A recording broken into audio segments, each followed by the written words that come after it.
멋진 오빠 오셨네요. 서울에 온 것을 환영해요. 제가 준비한 사연 재밌게 들어주시고 구독과 좋아요도 꼭 부탁드려요. 해주실 거죠? 안녕하세요. 저는 지금 장모님과 내연관계입니다. 이렇게 된 지는 3년 정도 되었고 아내도 그리고 장모님도 사랑하고 있습니다. 장모님도 저와 사랑 나누는 것은 너무나도 만족하고 있지만 아내와 손주도 너무 사랑하고 계십니다. 우리의 관계가 남들이 보기에는 천벌받을 행동일 수도 있지만 장모님과 저는 이런 은밀한 관계를 즐기고 있습니다. 저의 장모님의 러브스토리 사연 보냅니다. 아내를 만난 건 30살 때였습니다. 그동안 여러 명 만나봤었고 아내를 만나기 바로 직전 여자친구와는 정말 결혼까지 생각했습니다. 많이 벌지는 못해도 지방의 아파트 전셋값 정도는 모아놨었는데 여자 쪽에서는 아파트 매매 및 공동명의를 계속 주장했고 저는 그녀와 파혼을 하고 말았습니다. 제 나이치고는 그렇게 못 모은 것도 아니었는데 돈 때문에 파혼까지 하다 보니 여자를 만날 생각이 없었습니다.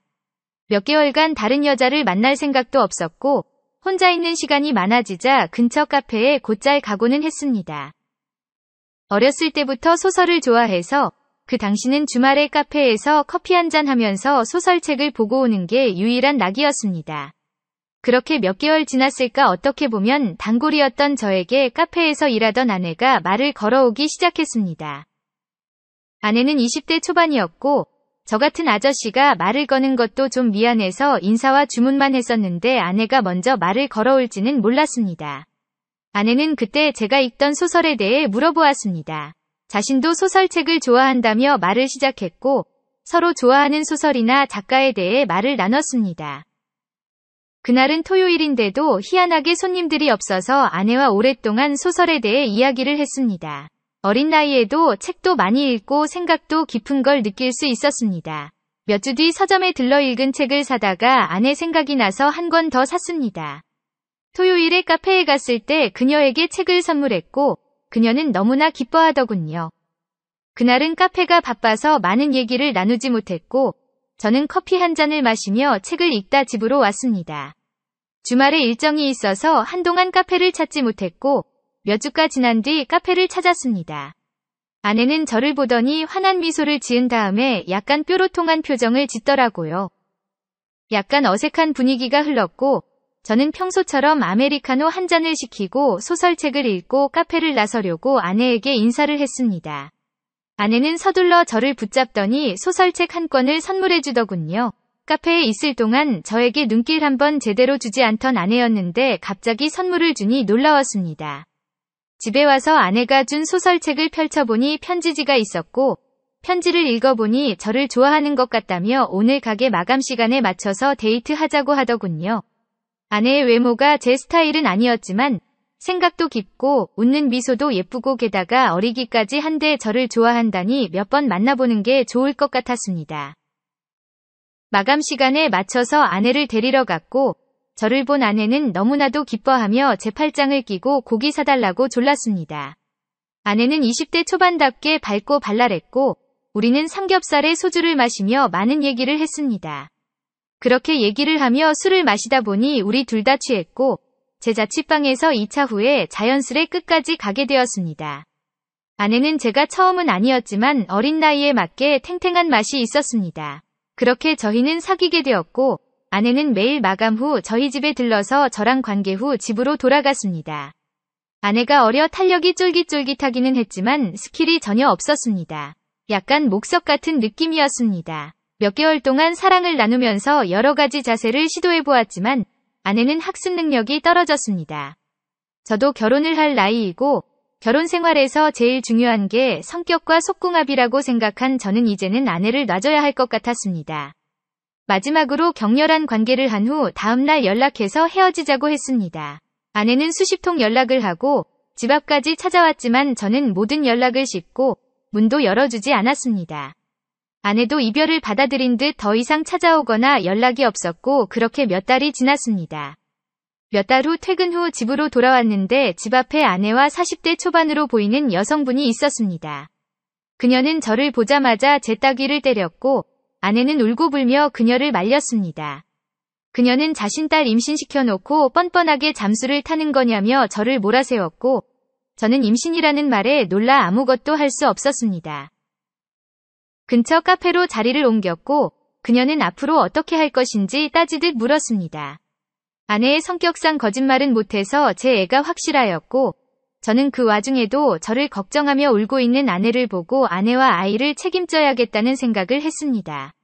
그렇게 아내와 결혼을 했습니다. 아내와 연애 때 서로의 가족에 대해서는 얘기를 많이 나눈 적이 없었기 때문에 결혼 준비를 하면서 하나씩 알게 되었습니다.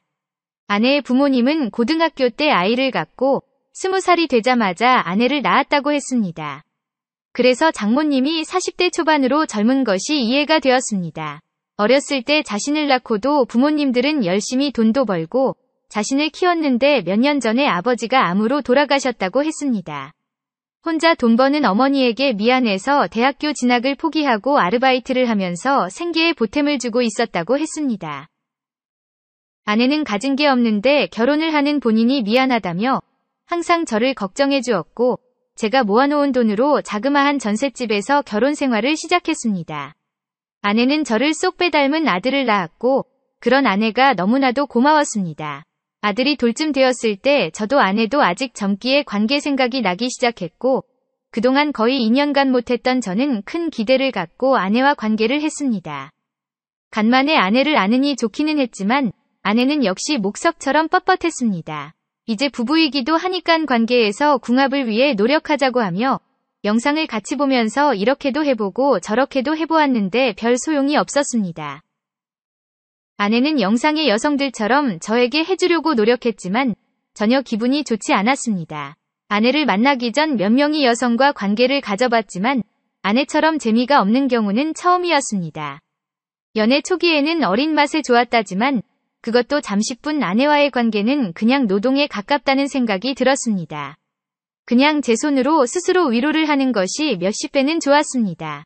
그러다 보니 아내와의 관계 횟수는 줄어들었고 한 달에 한두 번 정도 의무적으로 하는 관계가 되었습니다.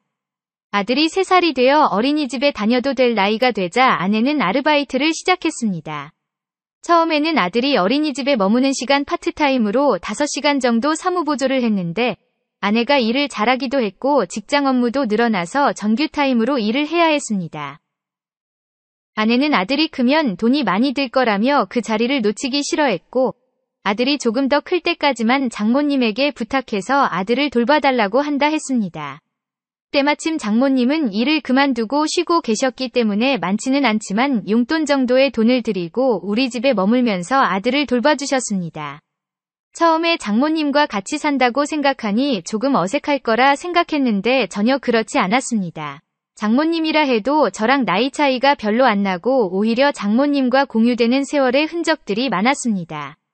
게다가 장모님은 음식 솜씨가 뛰어나서 장모님 오시고는 정말 집밥만 찾게 되었습니다. 장모님께 드리는 용돈이 작다 보니 대신 가끔씩 장모님께 추가 용돈이나 선물을 드리곤 했는데 그럴 때마다 장모님께서는 소녀마냥 좋아하셨는데 그럴 때는 정말 귀엽다는 생각까지 들었습니다. 그래도 장모님과 같이 살면서 불편함은 있었습니다. 아무리 사위, 장모 관계이기는 하지만 장모님은 보통 집에서 속옷을 입지 않고 티만 입고 있었는데 샤워 직후 물기가 묻은 상태로 티를 입을 때는 물에 젖어 아니허니 비치거나 뽕끝 솟아난 게 보였습니다.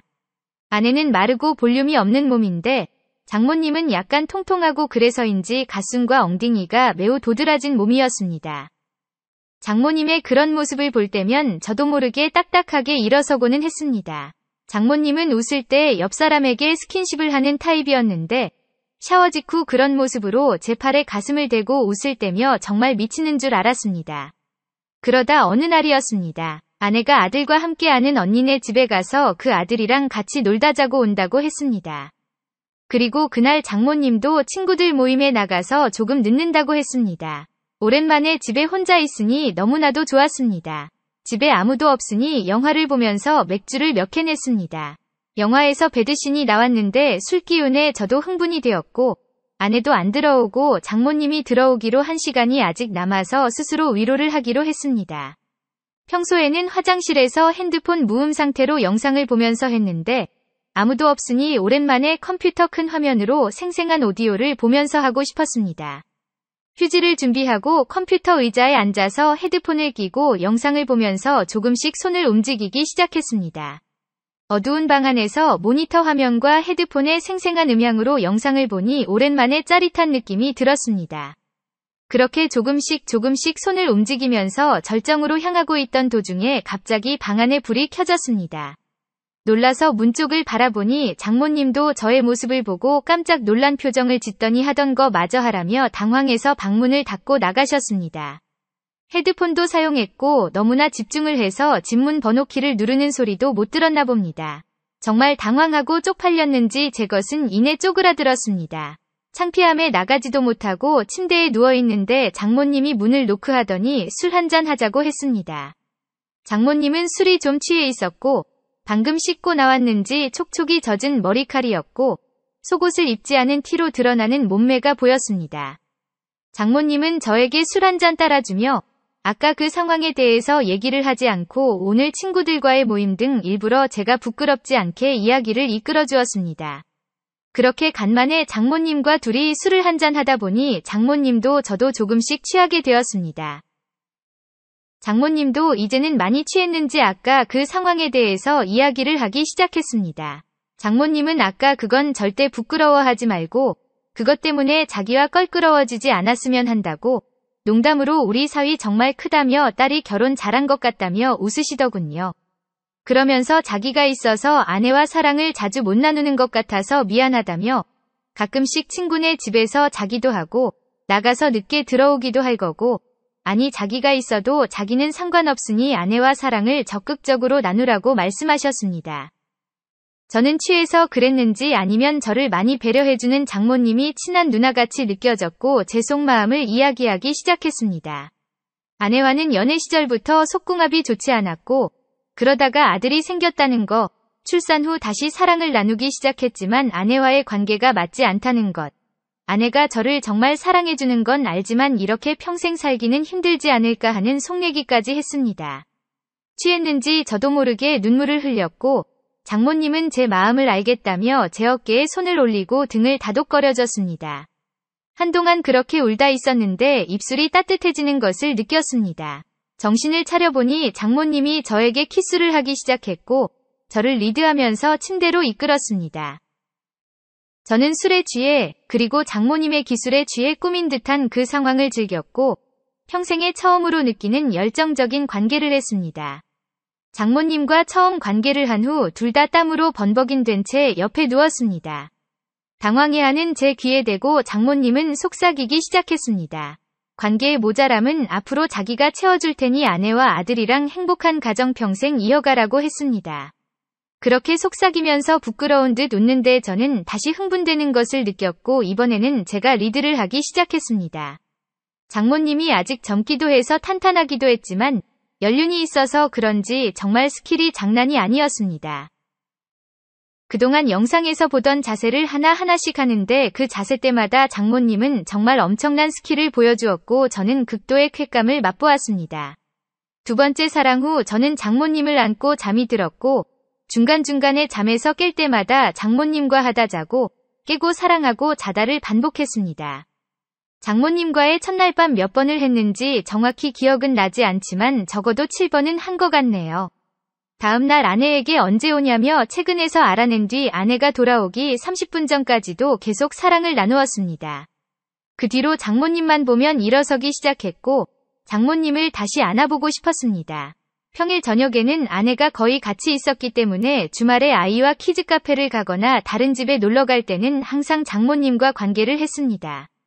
그러다 보니 감질맛이 나기 시작했고 평일에는 가끔 반차를 써서 아내와 아들이 돌아오기 전에 하기도 하고 출근한 것처럼 아침에 나갔다가 아내가 출근을 하고 아들을 등원시킨 후에 장모님과 사랑을 나누기도 했습니다.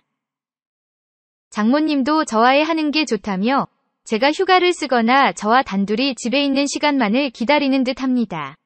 장모님이나 제가 정말 못 참는 날에는 아내가 잠이 들었을 때 몰래 장모님 방에 가서 한 적도 있습니다.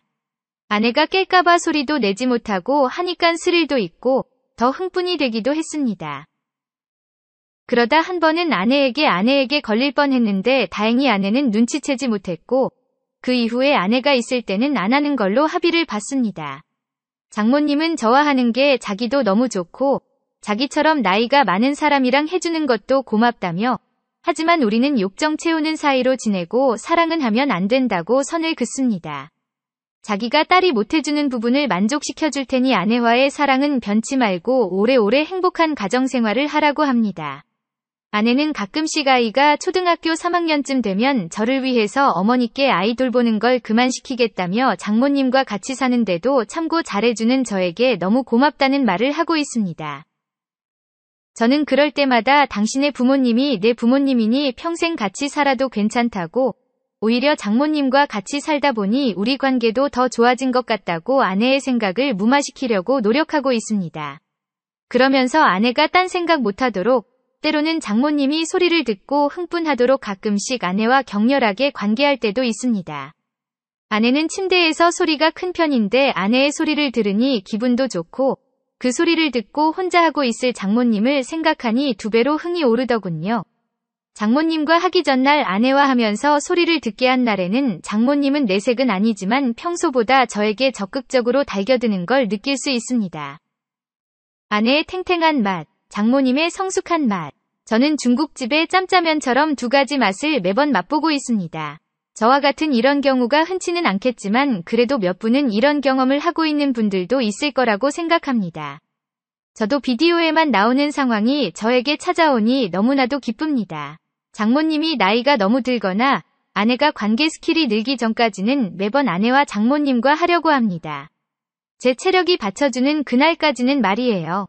안녕하세요. 저는 올해 48세의 김미영이라고 합니다. 제가 오늘 이렇게 글을 쓰게 된 이유는 제 인생에서 일어난 예상치 못한 일을 누군가와 나누고 싶어서입니다. 저는 강원도 춘천에서 작은 분식집을 운영하고 있어요. 미영이네 손맛 분식이라고 골목에서 15년째 하고 있죠. 떡볶이랑 김밥이 특히 인기가 많아요. 주로 학생들이랑 직장인들이 많이 찾는데 단골들은 저를 미영이 이모라고 부르면서 친근하게 대해줘요. 3년 전에 남편이 갑작스러운 심장마비로 세상을 떠났어요. 그때 정말 하늘이 무너지는 것 같았죠. 남편은 춘천에서 중학교 체육교사로 일하다가 체육대회 준비하는 날 운동장에서 그렇게 됐어요. 그 후로 혼자 살면서 가게 운영하는 것에만 집중하며 지내왔습니다. 제 아들 준호는 서울 여의도에서 증권사 직원으로 일하고 있어요. 3년 차인데 꽤 잘 적응하면서 열심히 살더라고요. 여자친구 지연이랑은 대학교 4학년 때부터 만났는데 둘 다 졸업하고 취직한 뒤로 마포에서 동거를 시작했어요. 지연이는 대기업 마케팅팀에서 일하는 똑똑한 아이예요. 사실 처음에는 동거한다고 했을 때 많이 걱정했죠. 그래도 요즘 젊은 애들은 다들 그렇게 산다고 하더라고요. 2사람 다 착실하고 결혼 계획도 있다고 하니까 이제는 그러려니 하고 있어요. 명절 때마다 지연이도 같이 내려와서 제가 김치랑 반찬도 싸주곤 하는데 그래도 엄마 마음에는 얼른 결혼했으면 하는 바람이 있죠. 얼마 전, 정확히는 2달 전쯤이었나요? 준호가 퇴근하고 집에 들러서는 엄마, 저 결혼하려고요 라고 말하더라고요. 물론 예상은 했지만 막상 듣고 나니 가슴이 벅차올랐어요. 지연이는 제가 이미 잘 알고 있었죠. 명절 때마다 내려와서 저랑 같이 부엌에서 음식도 만들고 제 이야기도 잘 들어주는 착한 아이예요. 가끔 주말에 내려와서는 제 가게 일도 거들어주곤 했어요. 그런데 문제는 지연이의 아버지 박상철 씨를 만난 날부터였어요. 지난달 말 63빌딩 레스토랑에서 상견례를 했어요. 처음 마주쳤을 때부터 이상했어요. 키가 크고 단정한 정장 차림의 박상철 씨가 따뜻한 미소로 인사하시는데 갑자기 제 심장이 마구 뛰기 시작하는 거예요. 수줍은 10대 소녀처럼 말이죠. 박상철 씨는 대기업 임원이시라는데 전혀 권위적이지 않고 푸근한 느낌이었어요. 식사 내내 자녀들을 배려하면서도 저를 특별히 신경 써주시는 게 느껴졌죠. 음식 취향도 저와 비슷해서 매운 음식을 좋아하신다며 제 분식집에 꼭 한번 오시겠다고도 하셨어요. 상견례가 끝나고 알게 된 건데 박상철 씨도 7년 전에 부인을 유방암으로 잃으셨대요. 지연이가 대학교 2학년 때였다나 홀로 남은 딸을 위해 재혼도 않고 지연이 뒷바라지하느라 고생 많이 하셨다고 해요. 그날 이후로 자꾸만 박상철 씨 생각이 나는 거예요. 밤에 잠자리에 들 때면 그분의 따뜻한 미소가 떠올라서 가슴이 설레고 이런 감정을 느끼는 제 자신이 당황스럽기도 하고 죄책감도 들었어요.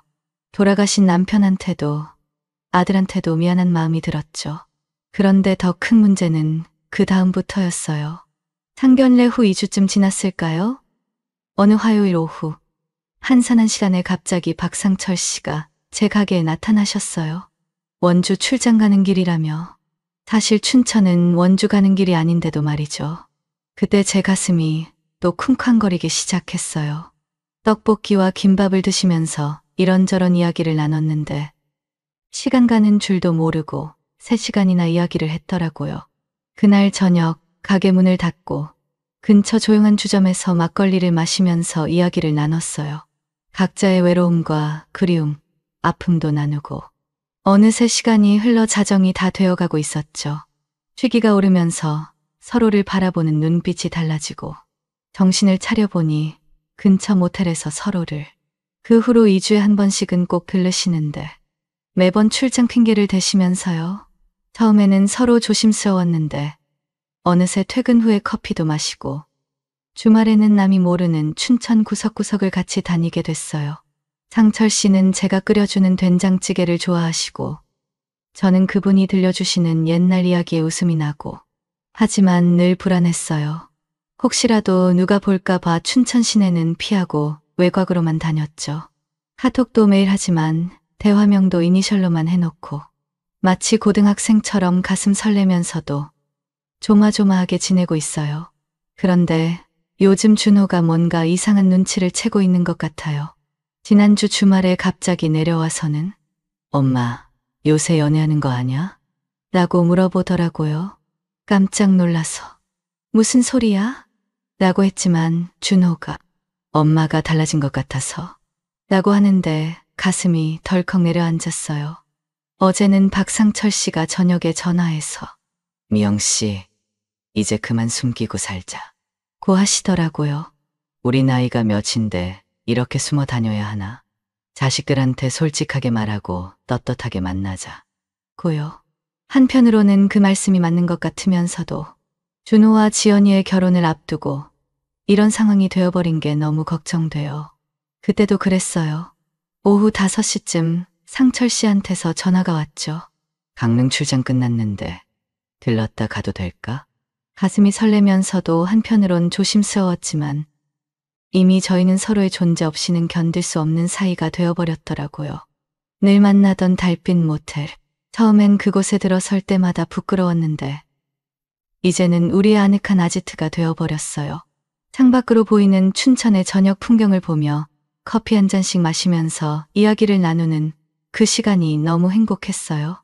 그대는 상철 씨가 평소와 달리 조용하시더니 갑자기 눈시울이 붉어지면서 말씀하시는 거예요. 미영 씨, 우리 이러지 말고 그냥 터놓고 살면 안 될까? 나 진짜 미영 씨 없이는 못 살 것 같아. 그 말을 하시는데 눈물이 그렁그렁하신 거예요. 저도 마음이 아팠어요. 상철 씨의 따뜻한 품에 안겨 있으면 세상 전부를 가진 것만 같은데. 하지만 현실이 발목을 잡아요. 지난주 일요일 준호가 집에 왔을 때였어요. 엄마, 요새 지연이 아버님이랑 자주 연락하시나 봐요.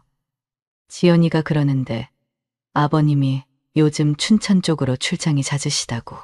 그 말을 듣는 순간 심장이 멎는 것 같았어요. 얼굴이 확 달아오르고 손발이 차가워지면서 식은땀이 났죠. 겨우 아, 그래?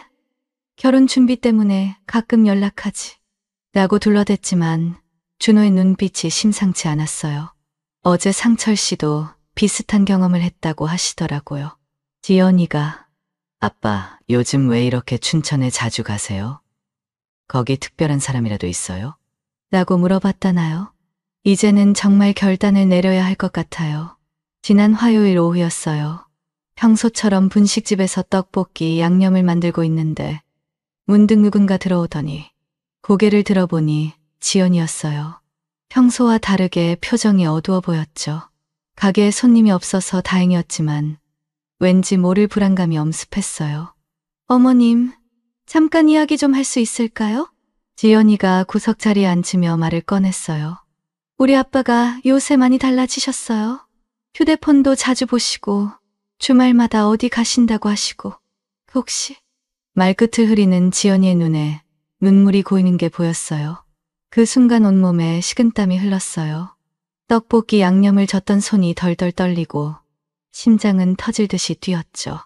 겨우 그래? 라는 말만 나왔어요. 집에 와서 거울을 보며 한참을 생각했어요. 내가 지금 뭐 하는 거지? 이게 말이 되나?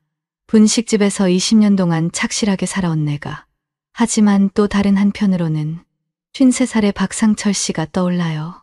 처음 만났을 때부터 지금까지 늘 따뜻한 미소로 저를 바라봐 주시는 모습. 제가 피곤해 보이면 어깨도 주물러 주시고 가끔은 제 가게 김밥이 먹고 싶다며 일부러 들르시는 모습.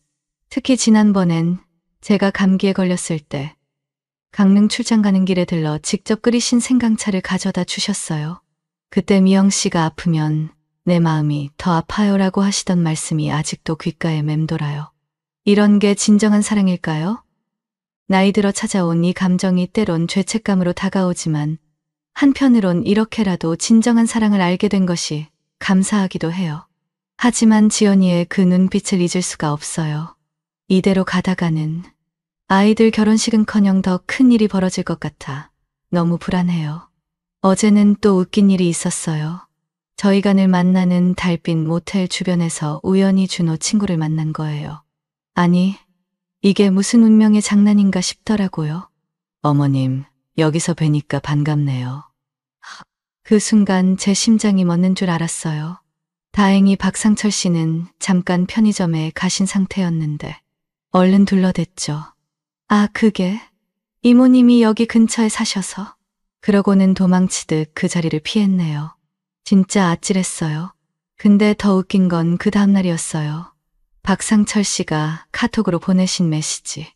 미영 씨, 우리 이제 들킬 것 같은데 차라리 결혼할까? 저도 모르게 피식 웃음이 나왔어요. 아니, 이 나이에 무슨. 그런데 또 생각해보면 나쁘지 않을 것 같기도 하고. 아이고, 제가 이러고 있는 게 맞나 싶으면서도. 오늘도 박상철 씨는 출장 가시는 길이라면서 제 가게에 들르신다고 하시네요. 이제는 손님들도 수상하게 보는 것 같아요. 아줌마, 요새 왜 이렇게 화장도 하시고 예뻐지셨어요? 사장님, 혹시 연애하시는 거 아니에요? 얼굴에서 광이 나요? 아, 이러다가 정말 들통나는 거 아닌가 모르겠네요. 박상철 씨는 자꾸 결혼 얘기를 꺼내시는데 저는 아직도 망설여져요. 아들과 예비 며느리 때문에. 이러다가 정말 큰 싸움이 날까봐 걱정도 되고 이제 어떻게 해야 할지 정말 모르겠네요. 오늘 영상도 끝까지 시청해 주셔서 감사합니다. 구독과 좋아요, 알림 설정까지 꾹꾹 눌러주시면 저에게 큰 힘이 됩니다. 다음 영상에서 더 재미있는 이야기로 찾아오겠습니다. 안녕.